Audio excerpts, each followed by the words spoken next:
নমস্কার, আজীবন কেয়ার সেন্টারের পক্ষ থেকে আমি ডায়েটিশিয়ান শ্রেয়শ্রী চলে এসেছি নতুন একটি ভিডিও নিয়ে। গরম প্রায় পড়েই গেছে। এই অবস্থায় শরীরকে সুস্থ রাখাটা আমাদের খুবই দরকার। এই সময় প্রচুর পরিমাণে ঘামের মাধ্যমে জল শরীর থেকে বেরিয়ে যায়, ফলে আমাদের শরীর ডিহাইড্রেটেড হয়ে যায়।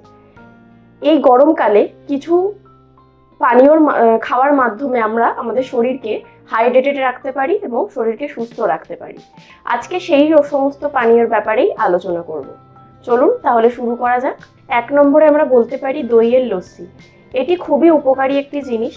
এটা আমাদের শরীরকে ঠান্ডা রাখে, প্রোবায়োটিক থাকায় আমাদের হজমেও সাহায্য করে।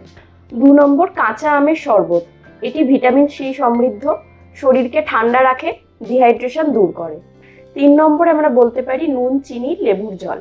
এটা শরীরকে ডিটক্স রাখে, শরীরকে ঠান্ডা রাখে, এছাড়াও হজমে সাহায্য করে। এটি গরমকালে পেটের সমস্যা দূর করে। নেক্সট, তরমুজের রস।